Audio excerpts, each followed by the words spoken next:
네, 안녕하십니까. 명정보기술 동상욱입니다.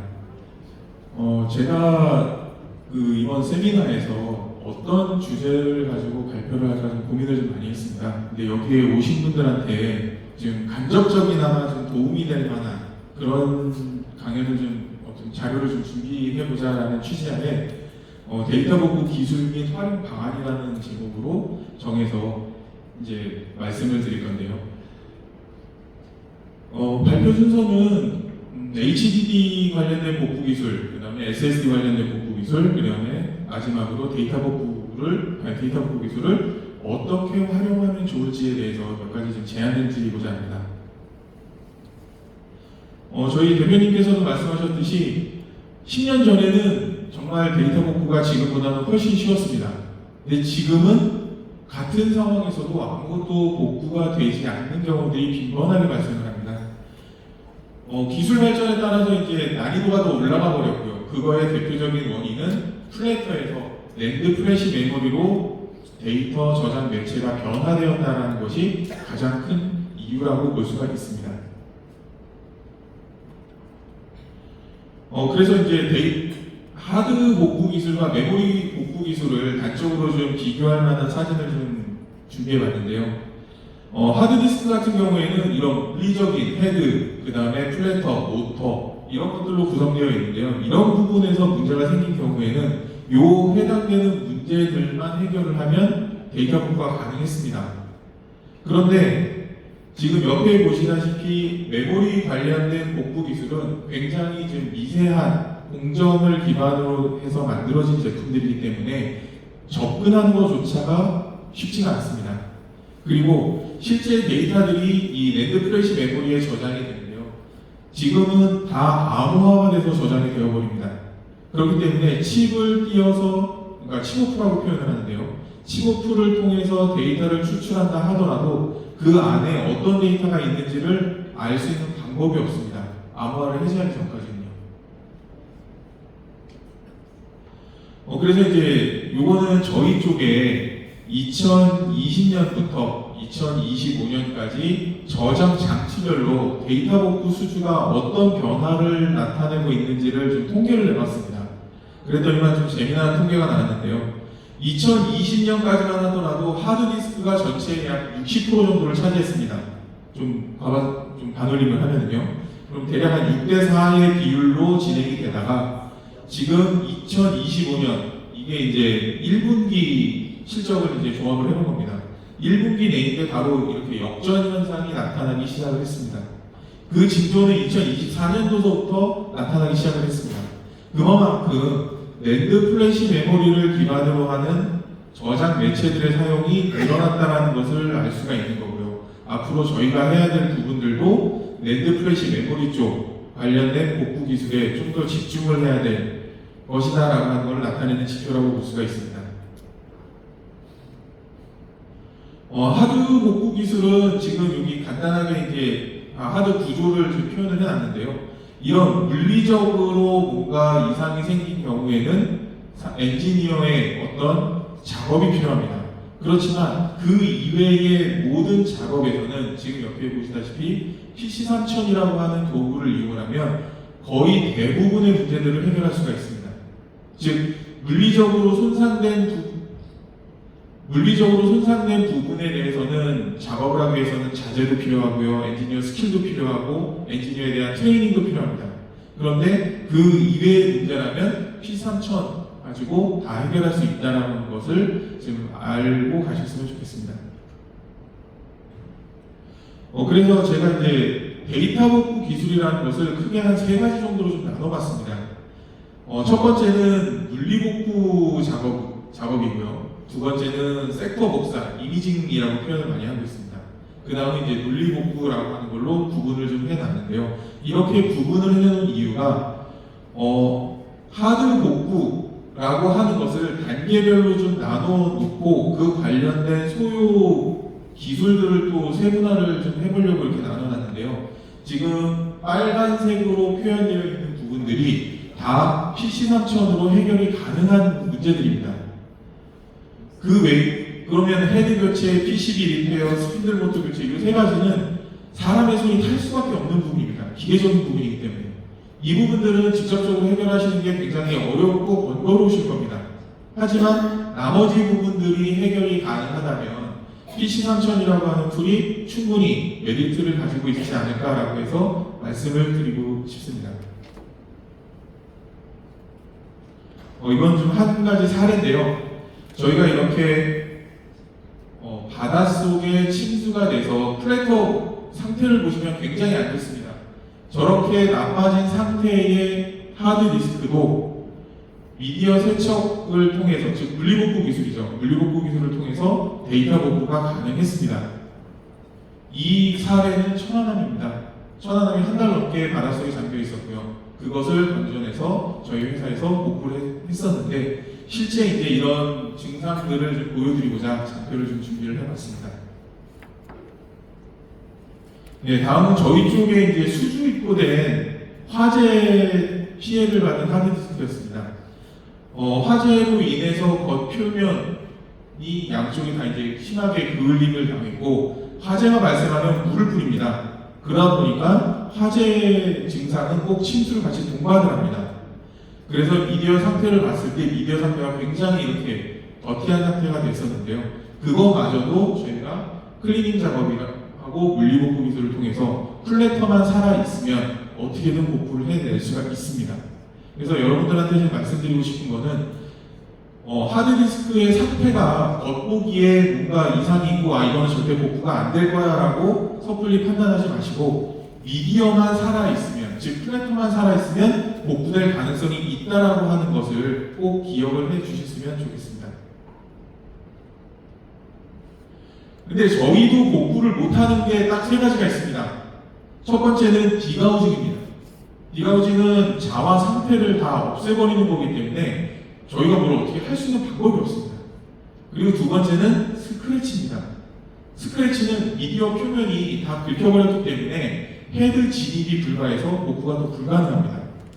그리고 세 번째는 플래터가 아예 그냥 파손되거나 깨져버리는 거죠. 그런 경우는 저희도 할 수가 없고, 전 세계 이 세 가지 증상에 대해서는 전 세계 어딜 가서도 복구가 불가능하다라고 자신있게 말씀드릴 수가 있습니다. 자, 디가우징이 된 상태를 어떻게 확인을 좀 해볼까 해서 저희가 플래터의 자화 상태를 미디어 촬영을 좀 해봤습니다. 지금 왼쪽에 있는 이 플래터는 정상 상태의 플래터입니다. 그래서 이 플래터의 표면들을 살펴보니까 이런 상태로 지금 보시는 것처럼 자화가 배치되어 있는 것을 눈으로 좀 확인을 할 수가 있었습니다. 이제는 플래터 자체를 드러내서 플래터에 대해서 자화 상태를 직접적으로 좀 한번 확인을 해봤습니다. 정상 플래터입니다, 이거는. 그랬더니만 이 테두리로 뭔가 톱니바퀴처럼 촘촘하게 나 있는 부분이 바로 이 부분이라고 생각하시면 됩니다. 즉, 이 부분에는 그 하위단에 있는 정보들의 어떻게 보면 LBA 값, 즉 주소 정보들이 저장되어 있어서 이 정보를 보고서 안을 타고 들어가는 형태라고 보시면 됩니다. 그래서 이런 정보들이 살아있어야 하고 그 밑에 있는 정보들이 살아있어야 복구가 가능해지는 겁니다. 왜냐하면 헤드 접근이 가능하니까요. 그런데 디가우징을 하게 되면 이렇게 깨끗하게 다 없어집니다.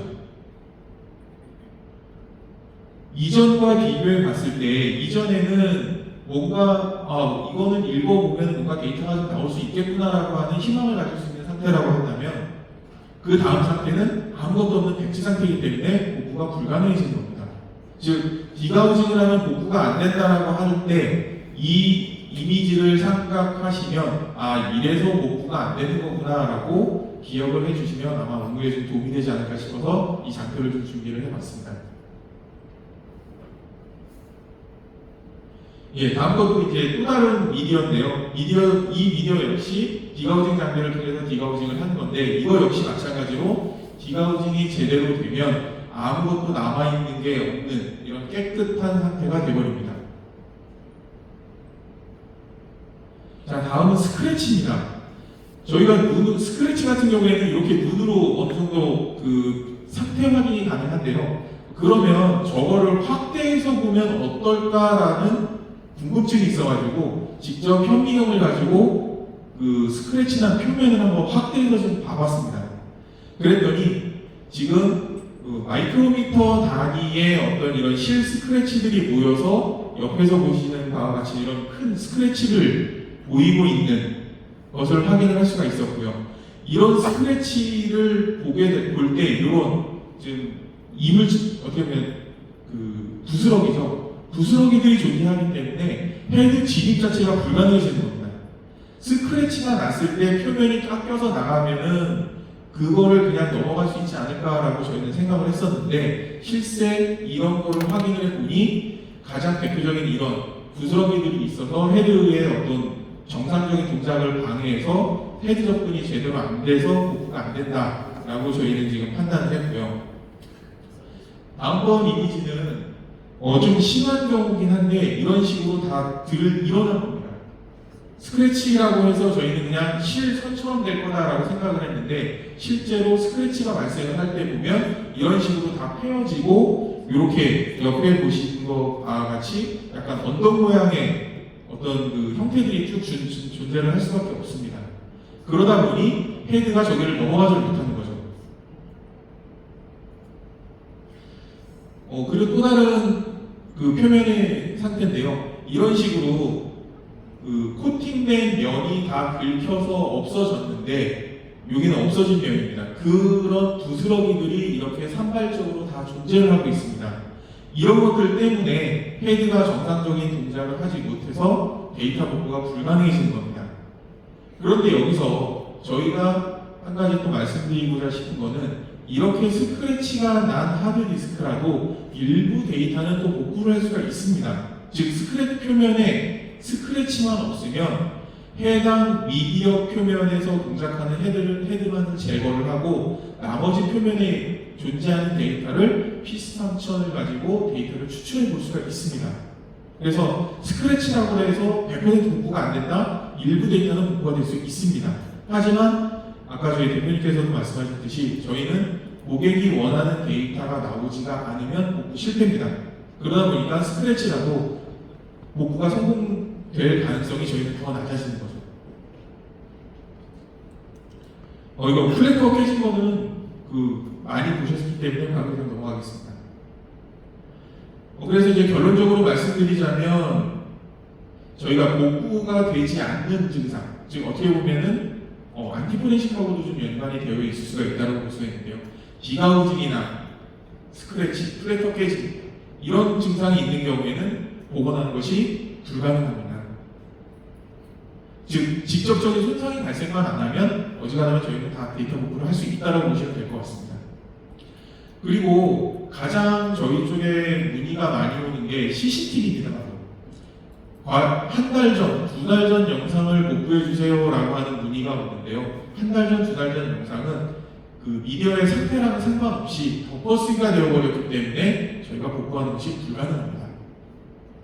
그래서 하드에서 저희가 복구가 확실하게 불가능하다는 증상을 말씀드리는 이유가 수사를 하실 때 혹은 증거를 수집하고 분석을 하실 때 과연 여기에 증거가 있느냐 없느냐를 판단하시는 게 굉장히 빠른 판단이 굉장히 중요하다고 들었습니다.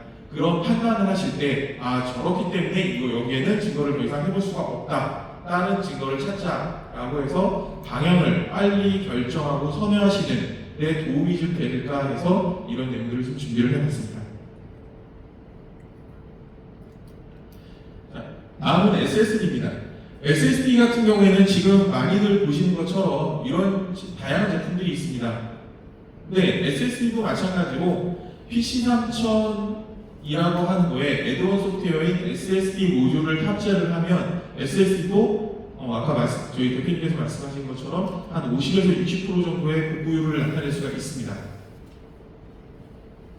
그래서 PC3000 포터블이라고 하는 제품이 아까도 엘레나가 좀 설명했듯이 거의 대부분의 저장 장치들을 지원하는 것이 가능합니다. 그럼 SSD도 마찬가지로 제가 이제 좀 그 기능들을 좀 구분을 좀 해봤는데요. 여기에서 엔지니어의 어떤 스킬이 필요한 게 낸드 스왑, 칩오프, PCB, IC 리페어 이 부분은 역시 사람의 손이 탈 수밖에 없습니다. 그런데 그 외의 나머지 부분들은 PC3000 플랫 SSD로 다 복구가 가능합니다. HDD와 SSD의 어떤 데이터 저장 방식을 좀 극명하게 좀 나타낼 수 있는 그림을 좀 준비를 해봤는데요. 하드디스크는 이렇게 플랫터 표면상에 데이터가 배치되어 있다면 SSD는 랜드 플래시 메모리 안쪽에 이렇게 데이터가 저장되어 있는 것이다 라고 이해를 하시면 될 것 같습니다. 저희도 좀 많이 어려움을 겪는 부분인데, 과연 트림이라고 하는 게 동작을 하면 왜 복구가 안 되는 것이냐라고 하는 겁니다. 트림을 하게 되면은 오퍼레이팅 시스템에서 트림 명령을 SSD 컨트롤러에게 전달을 합니다. 그러면 SSD 컨트롤러는 가비지 컬렉션이라고 하는 동작을 수행을 하는데요. 이 가비지 컬렉션이라고 하는 동작은 컨트롤러 자체적으로 동작을 할 수도 있지만 OS의 명령을 받아서도 할 수가 있습니다. 그런데 이 두 개의 가장 큰 차이점이 뭐냐면, OS로부터 가비지 컬렉션을 해라라고 하는 트림 명령을 받게 되면 OS가 시간 여유를 준다는 거죠. 근데 컨트롤러가 직접 자체적으로 가비지 컬렉션을 할 때는 소위 말해 OS의 눈치를 봐야 됩니다. 그러다 보니까 보다 능동적으로 돌아가지 못하는데, 이렇게 트림이라고 하는 명령어가 같이 들어와 버리면 시간도 충분히 주어졌겠다, 데이터를 확실하게 다 총괄을 시켜버리는 겁니다. 그렇기 때문에 트림이 발생을 해버리면 SSD에서는 데이터 복구가 불가능해지는 겁니다. 그러면 포맷한 거와 그냥 파일을 삭제한 거랑은 어떤 차이가 있는지를 좀 확인해 보면요. 단순 파티션을 날린다라고 표현을 하죠. 포맷이라고 하면. 그러면 메타 정보가 저장되어 있는 부분이 업데이트가 되고 그 이후에 트림이 돌아가는데, 이 트림이 메타 정보가 저장된 영역에만 해당이 됩니다. 그러다 보니까 포맷을 한 거는 생각보다 데이터 복구되는 양이 생각보다 많습니다. 그런데 파일 단위로, 즉 바탕화면 자체를 그냥 다 딜리트를 해버리게 되면 각각의 파일이 저장되어 있던 영역에 직접적으로 트림이 동작을 하기 때문에 데이터 복구가 거의 불가능해지는 상황이 발생해버립니다. 그래서 다시 한번 좀 정리를 해보면, 이 트림이라고 하는 게는 윈도우 7 이후부터는 다 적용이 되어 있습니다. 근데 요새는 다 윈도우 7 이상이기 때문에 SSD를 사용하는 윈도우 시스템이라고 한다면 트림이 다 동작한다라고 이해를 하셔야 될 것 같고요. 그래서 이 그림에서 보듯이 인발리드 데이터에 대해서 다 empty 블록으로 바꿔버리는 게 트림이다 라고 하는 것을 기억을 하시면 될 것 같습니다. SSD 퍼미어 손상은 지금 보시다시피 6가지 정도로 좀 요약을 해볼 수가 있는데요. 이런 증상들이 나타나는 원인은 딱 한 가지입니다. 랜드의 뭔가 상태가 이상해졌다는 거죠. 그럼 랜드의 왜 상태가 이상해졌느냐를 좀 한번 이야기해 보도록 해보겠습니다. 그 전에 먼저 SSD 컨트롤러 같은 경우에는 지금 이런 어떤 블록 다이어그램, 대표적인 블록 다이어그램 두 개가 있는데요. 이렇게 내부적으로 다양한 기능들을 수행하는 여러 블록들로 구성되어 있습니다. 그리고 랜드 플래시 메모리의 내부를 보게 되면 이런 식으로 고용량 랜드 같은 경우에 적층이 되어 있고 내부에 와이어 본딩으로 쭉 다 연결이 되어 있습니다. 그리고 이런 랜드가 내부적으로는 또 이렇게 패드 쪽으로 와이어 본딩이 되어 있어서 내부적으로는 매우 미세한 공정으로 만들어진 제품이라고 이해를 하시면 될 것 같습니다. 그리고 이제 3D 랜드라고 하는 게 등장을 하는데요. 요새 사용되는 SSD는 다 3D 랜드입니다. 3D 랜드는 말 그대로 아파트를 만들어 버린 겁니다. 그럼 이 아파트를 어떻게 만들었느냐? 바로 이렇게 만들었습니다. 실제 이제 삼성전자에서 옵션으로 제공하는 이미지인데요. 이렇게 여러 층이 쌓인 곳에 파이프라인이 쭉 가 있고요. 이 파이프라인의 사이사이 간격은 39 나노미터 정도, 지금 보시면 125 나노미터, 155 나노미터입니다.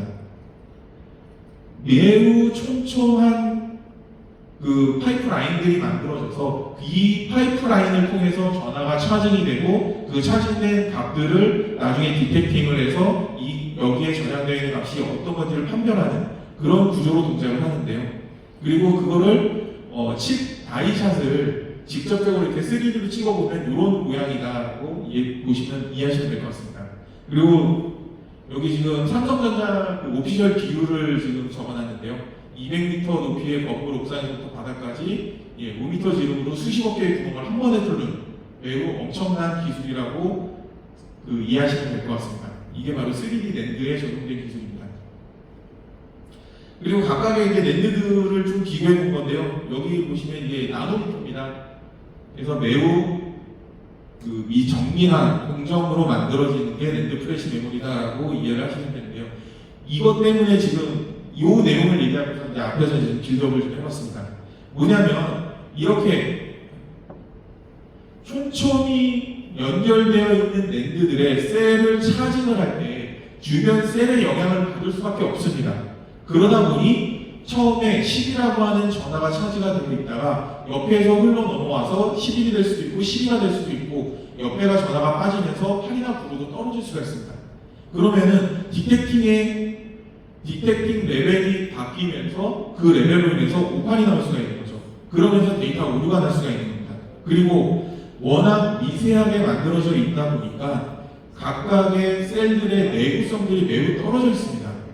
그래서 TLC 같은 경우에는 1000번 정도 같은 곳에 데이터를 쓰게 되면 셀이 파괴된다라고 지금 알려져 있는데요. 앞으로 적용되는 QLC에는 아마 더 낮아지지 않을까라는 생각을 하고 있습니다. 그러면 전화 차징은 어떤 식으로 되느냐? SLC는 있다 없다라고만 판단을 합니다. 근데 MLC는 이렇게 4가지 단계로 2개의 비트를 저장을 하고요. TLC는 8개의 단계로 3비트를 한꺼번에 저장하는 구조를 가지고 있습니다.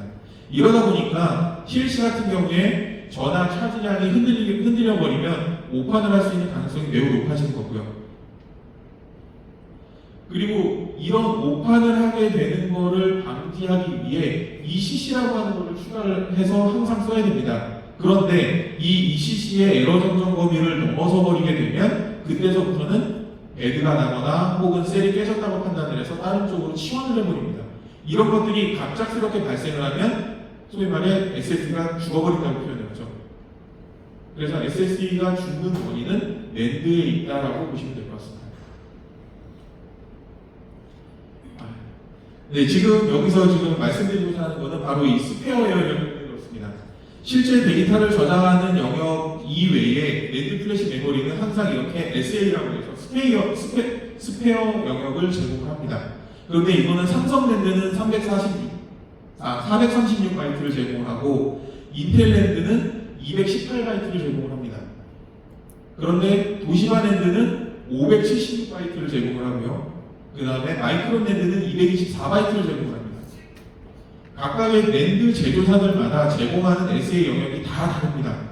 이것 때문에 저희가 데이터 복구를 할 때도 항상 랜드 플래시 메모리의 특성을, 즉 이런 내용들을 확인을 하고 데이터를 추출해야 정상적으로 데이터가 추출이 되기 때문에 그 작업의 난이도가 좀 더 올라갈 수밖에 없는 거고요. 그리고 이렇게 서로 다른 SA 영역을 제공한다는 것은 랜드의 품질에도 분명 영향이 있을 것이라고 생각을 하고 있습니다.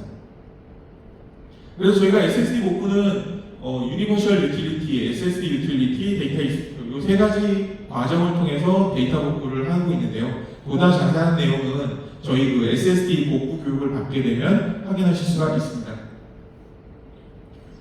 이제 마지막 챕터인데요. 제가 말씀드리고자 하는 부분은 데이터 복구 기술이라고 하는 것을 과연 어느 분야에 어떻게 활용하면 좋을까라고 하는 건데, 첫 번째로는 디지털 포렌식에는 뗄래야 뗄 수가 없죠. 근데 두 번째로 저희가 말씀드리고 싶은 거는 이미지 데이터 저장 및 관리입니다. 그리고 산업용, 제어용, 장기용 시스템의 이미지 백업 플러스 SSD, 맞춤형 SSD입니다.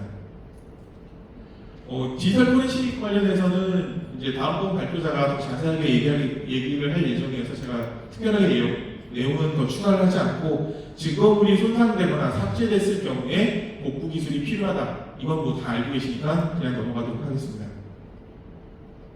저희가 이미지 데이터 저장 및 관리 솔루션이라고 해서 데이터 복구 기술을 기반으로 확장을 좀 해봤습니다. 그래서 데이터 저장소 모듈, 데이터 획득 모듈, 데이터 처리 모듈, 이 세 가지와 유틸리티 모듈까지 해서 환경 부분까지 고려한 네 가지 모듈을 결합한 건데요. 이렇게 지금 다양한 특히 이제 스캇이라든지 아이디, 뭐 사타 가리지 않고 이런 저장 매체에서 이미지를 획득을 해서 저희가 자체 제작한 SSD로 이미지 백업을 하고 시스템의 저장 장치 교체 시 발생하는 다양한 문제들과 호환성을 해결해 드리고 있습니다. 그래서 혹시라도 이 내용을 기억하고 계시다가 필요한 경우에 저희한테 연락을 주시면 저희가 언제든지 가서 대응을 해 드리도록 하겠습니다. 예, 이상 제 발표를 마치도록 하겠습니다. 감사합니다. 네, PPT 설명을 들려주신 피터원사님께 감사드립니다. 다음은 두 번째 세션입니다. PC3000을 이용한 보안정보 대응 기술 및 사례라는 주제로 명정보기술 김동범 팀장님께서 실제 사례 기술의 발표를 진행해 주시겠습니다. 김동범 팀장님은 힘찬 박수로 모시겠습니다.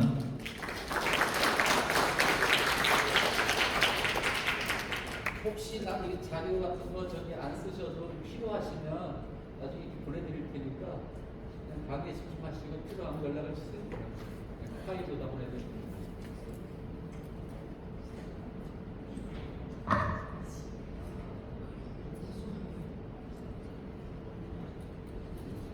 예, 안녕하십니까. 저는 명정보기술 디지털 포렌식 센터에서 근무하고 있는 김동관이라고 합니다. 인사드리겠습니다. 네, 저는 지금 명정보기술 디지털 포렌식 센터에서 디지털 포렌식 실무를 담당하고 있고요. 그리고 또 이제 기업을 대상으로 정보 그런 보안 점검이나 보안 컨설팅 업무를 진행을 하고 있습니다. 그래서 오늘 뭐 이 세미나 주제가 디지털 포렌식 그리고 PC3000, 에이스랩 PC3000이기 때문에 저희가 실제 실무를 하면서 이 안티 포렌식에 대한 지금 문제성들이 많이 아마 좀 대두되고 계실 텐데요. 그래서 PC3000을 활용해서 이 안티 포렌식에 대응할 수 있는 방안에 대해서 좀 소개를 해드리고 저희의 실제 사례들도 좀 소개를 해드리고자 제가 발표 주제를 그렇게 정해봤습니다. 네, 그래서 뭐 챕터 저는 간단하게 소개를 좀 해드리겠습니다. 지금 현재 우리 시대는 뭐 디지털 데이터 시대라고 보시면 되겠고요. 그래서 이 디지털 데이터 시대가 초래하면서 뭐 총 4가지 분야에 대해서 많은 관심들이 있는 것으로 생각하고 있습니다. 그래서 기술이 발전되면서 우리가 접하고 있는 이 디지털 데이터들의 중요성이 많이 올라갔고 이로 인해서 기업들의 환경이 변화되고 개인의 이런 데이터 환경들이 변화되었다고 생각하고요. 이로 인해서 또 다른 위협들이 발생을 하고 현재에는 이런 위협들을 대응하기 위한 정보 보안 쪽에도 많은 관심을 가지고 계실 텐데요. 그래서 뭐 기술 발전이라고 하면 사실 스마트폰이 보급되면서 이 디지털 데이터라는 것의 중요성이 많이 늘어나게 되었다고 생각을 하고 실제 뭐 저희가 요즘 스마트폰만 있으면 못하는 게 없을 정도로 편리한 시대가 되었고 최근에는 이 인공지능이라는 게 사실 핫한 키워드죠. 그래서 예전에는 데이터를 그냥 단순히 데이터로 취급을 했다면 요즘의 이런 문화는 이 저장되어 있는 데이터를 얼마나 활용을 잘 하느냐 그게 바로 이제 인공지능이라고 생각을 하고요. 그래서 환경도 많이 변화를 했습니다. 우리 뭐 기업 같은 경우가 예전에는 사실 대부분 데이터들 관리를 그냥 단순히 매장하거나 하드를 통해서 뭐 관리를 하셨고요. 근데 이제 최근에는 대부분 이제 클라우드나 이런 서버 혹은 뭐 가상화를 통해서 데이터를 보관하시고 관련해서 백업 솔루션들도 많이 다양하게 나와 있기 때문에 실제로 저희가 뭐 아까 앞서 발표에서 보셨다시피 하드디스크의 복구 수량이 줄고 있는데 그거는 뭐 SSD가 보급된 것도 있지만 이런 환경의 변화도 이 하드디스크의 복구 사례가 점점 적어지는데 한몫을 하지 않나라고 저는 개인적으로 생각을 하고 있습니다. 네, 그래서 뭐 그에 대한 위협도 당연히 증가를 하고 있는데요. 뭐 가장 핫한 키워드는 랜섬웨어라고 볼 수 있겠고 사실 뭐 랜섬웨어라는 단어는 뭐 예전에는 그냥 뭐 악성 코드다 혹은 뭐 바이러스다 이렇게 통용이 되었지만 최근에는 랜섬웨어 하면 일반인들도 모르는 사람이 없을 정도로 이 랜섬웨어에 대한 대응이나 뭐 대책이 중요할 것이라고 생각을 하고 있고요. 그로 인해서 이 정보보안 분야도 지금 뭐 발생을 중요하게 되어가고 있고 사실 뭐 정부에서도 이 정보보안과 관련된 내용들을 상당히 심도 있게 다루고 있다라고 볼 수 있고 그 중에 우리가 이제 하고 있는 이 디지털 포렌식 또 이런 어떤 보안 서버에 대한 조사라든지 뭐 이런 사례 조사들을 위해서 이 디지털 포렌식 분야도 점점 발전하고 있다고 생각합니다. 네, 그래서 뭐 디지털 포렌식이라는 단어는 사실 요즘은 뭐 모든 분들이 다 알고 계시는 키워드가 되었고요.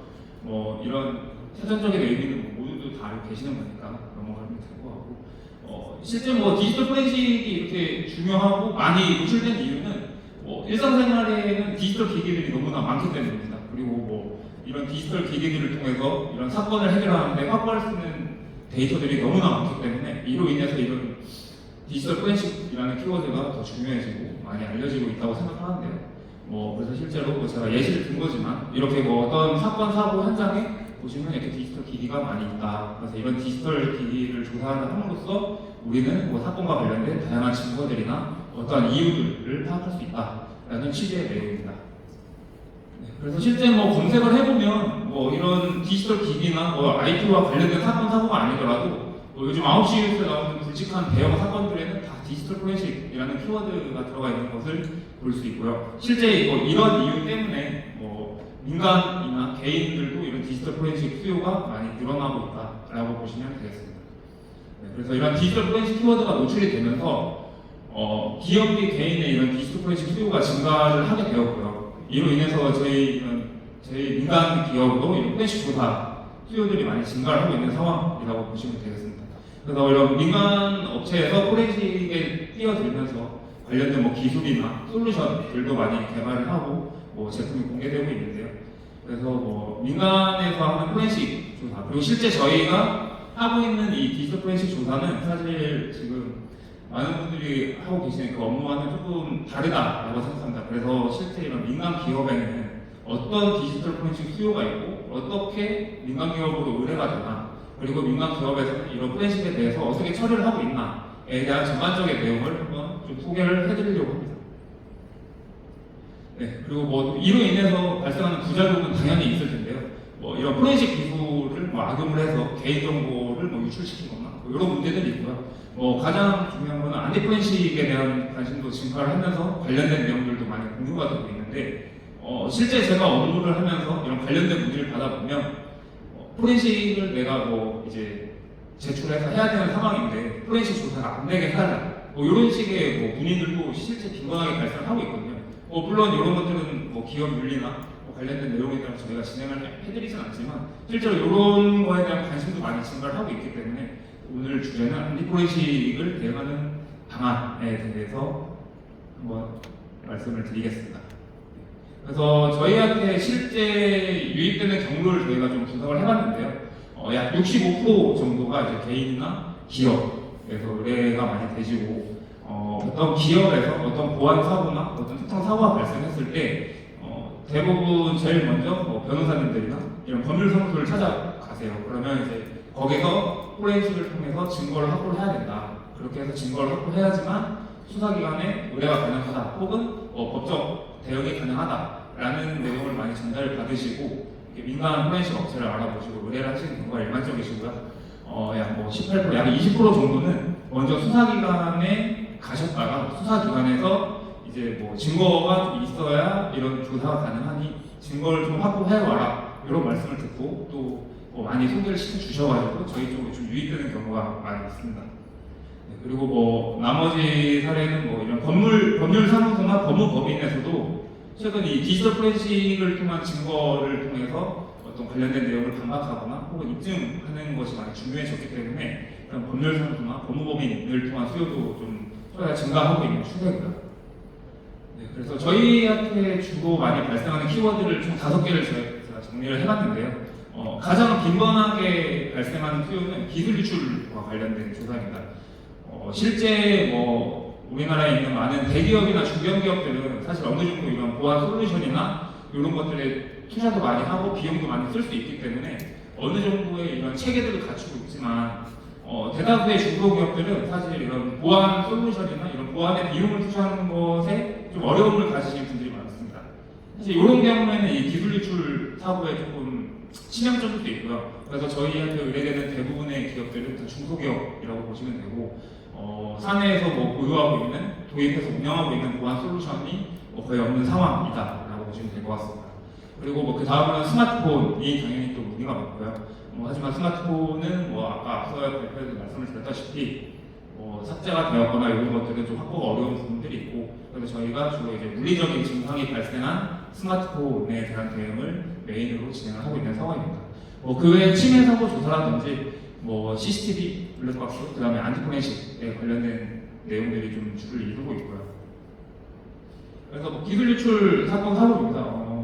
대부분 다 비슷하고요. 사례는 회사 직원이 퇴사하면서 회사 자료를 이제 USB나 외장하드 혹은 개인 클라우드 이런 걸 통해서 데이터를 이제 유출을 하는 행위고요.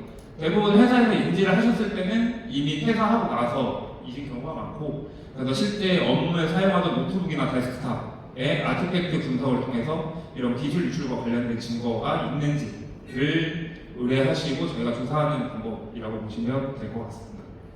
그래서 실제 기술 유출 사고에 이런 포렌식 기법이 많이 적용이 되고 있고, 최근에 이런 삼성전자 쪽에서 발생한 기술 유출 사고나 이런 것도 전부 다 이제 포렌식을 통해서 증거를 확보했다 이런 얘기들이 나오면서 이런 데도 이제 관심이 많아지셔서 실제 중소기업 쪽에서 문의가 많이 발생하고 계신 상황이고요.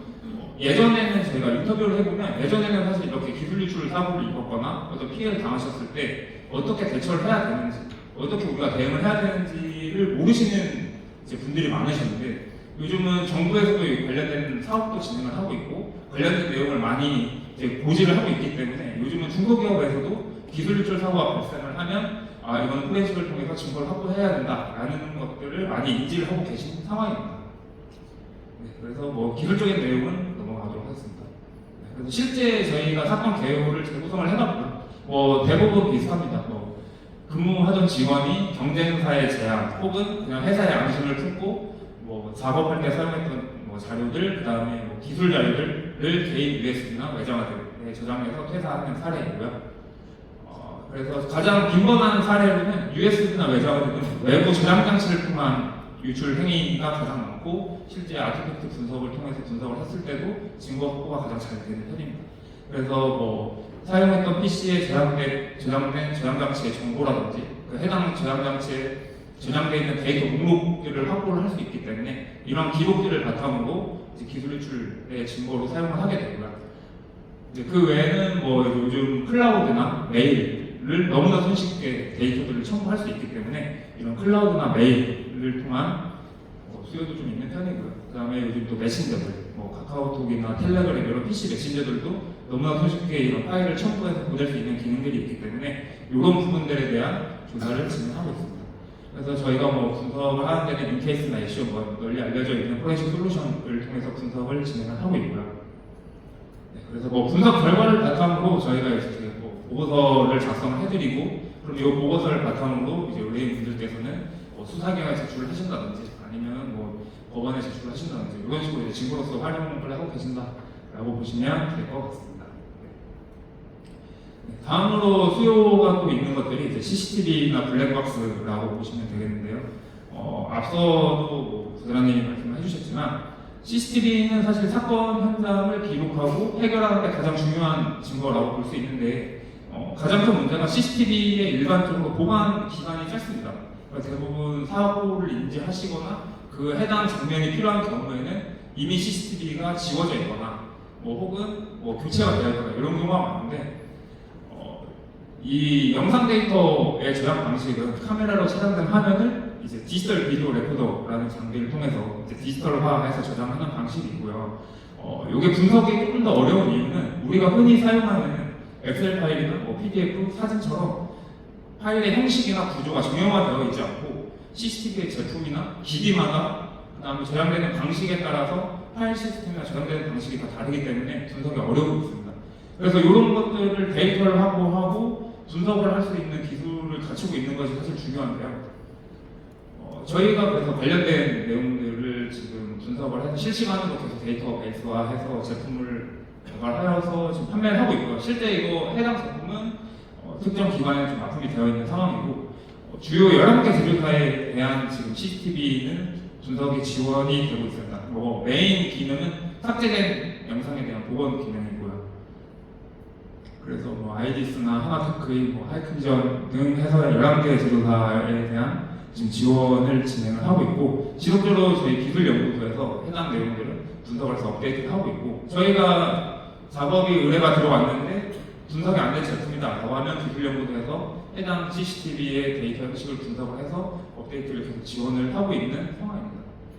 그래서 인터페이스는 이렇게 생겼고요. 그래서 간략하게 영상을 특정 기관에 대한 영상을 추출을 한다든지 영상 이제 뷰어가 있어야지만 볼 수 있는 영상들에 대한 변환을 해서 실제 영상을 좀 쉽게 확인할 수 있게 한다든지 이런 기능들을 제공하고 있고 또 수사기관을 용도로 만들었기 때문에 이런 레포트 기능도 같이 제공을 하고 있습니다.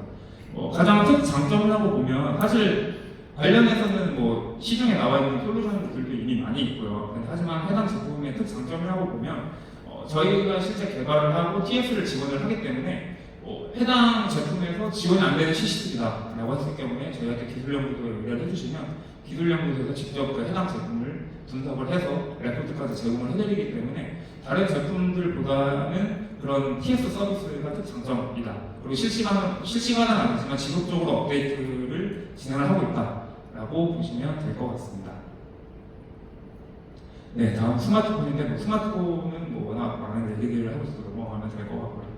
다음에 치매사고 조사입니다. 저희가 치매사고 조사도 하고 있고 주로 이제 기업에서 감염된 랜섬웨어에 대한 복구 요청은 아니고요. 랜섬웨어가 어떻게 감염이 됐는지를 기업에서 확인해달라고 하시면 랜섬웨어 감염 원인이라든지 그런 취약점들을 확인해서 저희가 컨설팅하고 이제 보안 점검 사항들을 제공해드리는 방식의 서비스라고 보시면 되겠습니다. 다음으로 오늘 주제의 안티 프렌식인데요. 저희가 이제 데이터 복구가 저희 회사의 메인 아이템이기도 하고 실제로 저희가 이제 경력도 오래됐고 하다 보니까 주로 이제 안티 프렌식에 대한 대응을 요청하는 경우가 많으세요. 정상 작동이 되지 않는다. 혹은 우리가 이거 분석을 해야 되는데 이미 초기화가 됐다. 이런 경우에 대해서 이제 요청이 많으셔서 저희가 그런 부분에 대한 작업도 진행을 하고 있고요. 그래서 안티플래식에 대한 내용들은 대부분 아시니까 넘어가면 될 것 같고 안티플래식 방법은 크게 두 가지가 있습니다. 증거물을 획득하지 못하도록 하는 방법과 분석을 하지 못하도록 하는 방법이 크게 두 가지라고 보시면 되겠는데요. 그래서 증거물 획득을 방해하는 방법으로는 가장 쉽게는 암호화 기법이 있을 것이고 그 다음에 파손을 하는 방법이 있을 것입니다. 그래서 이 PC3000이라는 장비를 이용하면 특히 이 파손을 통해서 증거물을 획득하지 못하게 하는 부분에 대한 특장점이 있다고 보시면 될 것 같고요. 네, 그래서 실제 다양한 사례들이고 분석 수집 방해는 은닉하는 기법이 있는데 사실 은닉 기법 같은 경우는 저희한테 의뢰가 되는 경우는 거의 없다고 보시면 되고 대부분 이제 삭제된 데이터에 대한 확인 요청이 주를 이룬다라고 보시면 될 것 같습니다. 네, 그래서 두 번째 챕터에서는 실제로 기술적인 내용보다는 PC3000이라는 장비를 대부분 도입을 하셨거나 아니면 도입을 계획 중이실 텐데 이 PC3000이라는 장비가 어떻게 안티프렌식에 사용할 수 있나 그리고 어떤 프렌식적 기능이 있는지를 좀 소개를 해드리려고 합니다. 네, 그래서 주요 기능들이니까 다양한 파일 시스템을 지원하고 이런 물리적인 손상이 발생한 저장 장치에 대한 지원을 하는 것을 다 알고 계실 테고요. 네, 그래서 포렌식 형식의 데이터 추출이나 파일 시스템을 지원을 하고 있습니다.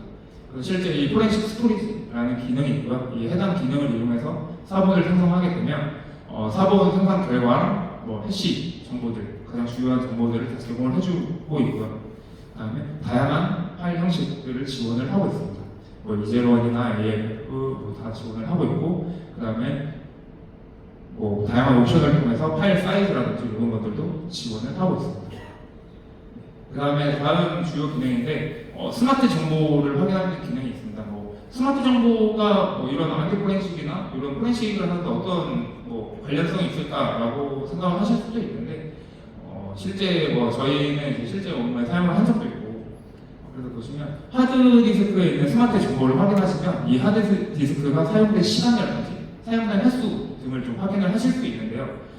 저희 기업에서 실제 의뢰된 사례 중에 기업에서 사용자가 사용하던 이제 그 노트북을 데스크탑을 반납을 하고 갔는데 D드라이브에 데이터가 없다라고 해서 이제 삭제된 것을 의심했지만 그 사용자는 삭제한 적이 없다라고 한 상황이 있고 그래서 하드디스크 교체를 의심을 한 상황이었고요. 그래서 교체된 정황이 있는지 혹은 뭐 다른 정황이 있는지 확인을 해달라고 했을 때 저희가 이 스마트카의 정보를 통해서 이 하드디스크는 기존부터 사용하던 게 아니라 회사 직전에 이제 교체가 됐을 가능성이 있다라는 결론을 좀 낼 수 있었고요. 그래서 이런 유사한 사례들이 있으시다면 이런 기능들을 통해서 어떤 이제 이런 증거 고의성이라든지 고의성 입증의 어떤 일부분의 정황 증거를 좀 사용할 수 있지 않을까라고 생각을 하고 있습니다. 그래서 실제 뷰 스마트라는 기능을 통해서 들어가시면 저렇게 다양한 정보들을 확인할 수 있고요. 그 다음에 저희가 포렌식 분석을 하다 보면 실제 그 획득한 사본을 특정 환경에 마운트시켜서 데이터를 확인한다든지 구조들을 확인하는 경우가 있는데 PC3000도 당연히 그런 기능들을 지원을 하고 있고요. 한 가지 더 좋은 것은 마운트를 했을 때 그 저장된 데이터들의 실제 이제 데이터가 저장된 위치를 확인할 수 있습니다. 이렇게 하단에 보시면 이렇게 실제 로지컬 섹터 위치를 보여주고 있기 때문에 이런 증거물에 대한 분석을 하거나 파일 시스템 분석을 할 때 조금 더 도움이 된다라고 보실 수 있고요. 네. 그 다음에 주요 파일 선별 및 요 내용은 대부분 이제 포렌식 분석 방식은 일단 사본을 먼저 획득을 하신 다음에 그 중에서 필요한 데이터를 추출을 하신다든지 필요한 내용들을 확인하실 텐데 PC3000을 이용하면 데이터를 추출함과 동시에 사본을 생성할 수 있습니다. 그래서 시간적으로 좀 단축을 할 수 있고요. 해당 기능이 가장 필요한 때는 증거물을 압수해서 분석을 해야 되는데 증거물의 상태가 정상적이지 않고 이제 증거물이 언젠가는 고장이 날 수도 있겠다 이런 불안정한 상황일 때는 사실은 우리는 데이터를 먼저 확보를 해야지 분석을 할 수 있는 거기 때문에 이런 경우에 이제 특정 데이터만 먼저 추출을 하시면서 동시에 사본 생성을 진행을 하시면 이런 증거물에 발생하는 데미지를 최소화하면서 사본을 획득하실 수 있습니다. 네, 그래서 이렇게 하시면 동시에 이제 이제론으로 사본이 생성되면서 데이터를 추출할 수 있는 내용입니다. 그래서 저희가 실제로 디스크 상태가 좀 불안정할 때는 해당 기능을 이용해서 사본을 획득하거나 데이터를 추출하는 내용이 있습니다. 네, 그래서 요거는 저희가 이제 스크래치에 대한 이제 증거물 획득 사례인데요. 아시다시피 사실 스크래치는 뭐 발생을 하면 복원이 안 되는 것이 일반적입니다. 하지만 모든 경우에 대해서 절대 불가능하다는 아니고요. 특정 경우에 한해서는 PC3000에 있는 기능을 이용하면 이 스크래치도 증거 확보를 좀 하실 수 있고요. 그래서 이제 디스크가 인식이 안 되는 상황이었고 저한테 의뢰가 돼서 제가 열어봤더니 미세하게 스크래치가 있는 상황이었습니다. 이 PC3000에 있는 이 헤드맵 기능을 이용해서 그 상태가 좋지 않은 미디어를 제외하고 데이터를 확보할 수 있고요. 그래서 실제 이 헤드맵 기능을 통해서 루트를 연 다음에 루트에서 필요한 데이터 일부를 확보할 수 있었던 사례예요. 그래서 우리가 흔히 눈에 보일 정도로 스크래치가 심하거나 그러면 사실 좀 어려움이 있는 상황이라고 보시면 될 것 같고 미세하게 있거나 그 경우에 따라서는 가능한 경우도 있다라고 보시면 될 것 같습니다. 네, 그래서 요거는 이제 우리 트림 SSD가 작업이 어렵고 분석이 어려운 이유는 사실 이 트림과 가비지 컬렉션 때문인데요. 관련된 기술적인 내용은 앞서 다 말씀을 드렸으니까 이 SSD의 트림 가비지 컬렉션은 이 펌웨어 단에서 이제 수행이 되고요. 그래서 PC3000에서는 램에다가 PC3000에서 전형적으로 SL에서 맡기는 로더를 누르면 이 가비지 컬렉션 기능을 차단할 수가 있습니다. 그래서 가비지 컬렉션이 진행되지 않도록 이제 증거물을 획득하는 방법이라고 보시면 될 것 같고요.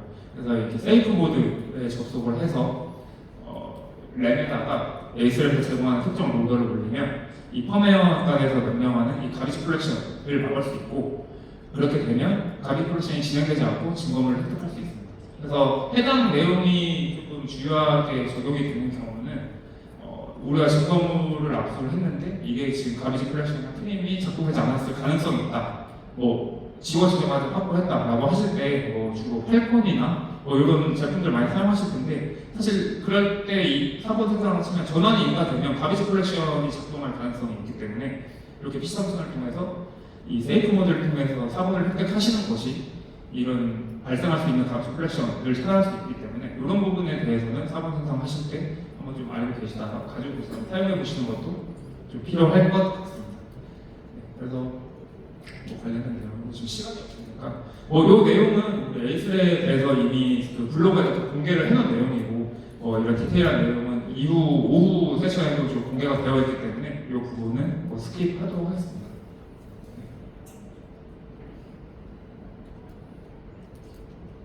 네, 그래서 마지막으로 이제 안티포렌식 대응 강화를 위한 협력 방안을 준비를 해보았고요. 전문 인력 기술 향상을 위한 교육 프로그램입니다. 네, 사실 이런 데이터 복구라든지 그런 포렌식은 전문적인 교육을 지속적으로 받고 노하우가 쌓여야지 좀 수행하는 데 문제가 없기 때문에 관련해서는 뭐 이런 정기적인 세미나나 교육을 통해서 스킬업을 하는 것이 중요하다고 생각을 하고 있고요. 그래서 저희가 실제 관련된 커리큘럼, 또 교육 커리큘럼도 많이 준비를 하고 있어서 하드디스크나 SSD 이런 플래시 전반적인 절차에 대한 교육들을 많이 진행을 하고 있기 때문에 관심이 있으시면 이런 부분들도 도움이 많이 되지 않을까 싶습니다. 네. 다음으로 이 비정상 디지털 증거물 대응 환경 및 프로세스 구축인데요. 사실 비정상 디지털 증거물은 초기 대응이 중요합니다. 초기 대응을 어떻게 하냐에 따라서 100% 증거 확보가 가능할 수도 있고 0% 증거 확보가 될 수도 있기 때문에 이런 비정상 디지털 증거물을 대응할 수 있는 환경을 구축하고 관련된 프로세스나 솔루션을 도입하는 것이 중요하다고 생각을 하고요. 그래서 실제 저희가 이제 제공하고 있는 분석실 구성도고요. 이런 분석 환경 구축까지는 뭐 의미가 없으시더라도 이런 디지털 전략면체 분리복구 솔루션을 통해서 좁은 공간에서도 이런 비정상 디지털 증거물에 대한 대응을 조금 확대할 수 있다라는 말씀을 드리고 싶습니다.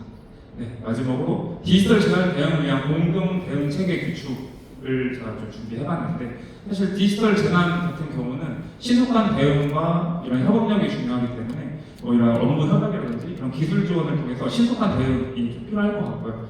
국가적 디지털 재난을 대응하기 위해서는 그런 민관, 군이 이렇게 합쳐서 운영을 하는 협의체 같은 것들도 구성을 해서 진행을 하면 좋을 것이라고 생각합니다. 네, 그래서 오늘 시간이 좀 많이 부족해서 제가 좀 빨리 설명을 한 것 같은데 점심시간이 다 돼가지고 오늘 발표는 여기서 마치겠고요. 제가 오늘 하루 종일 밖에 상주에 있을 거니까 혹시 관련해서 문의사항 있으시거나 궁금증 있으시면 얼마든지 보시면 제가 가능선에서는 최대한 답변을 해드리겠습니다. 네, 긴 시간 동안 고생 많으셨습니다. 감사합니다.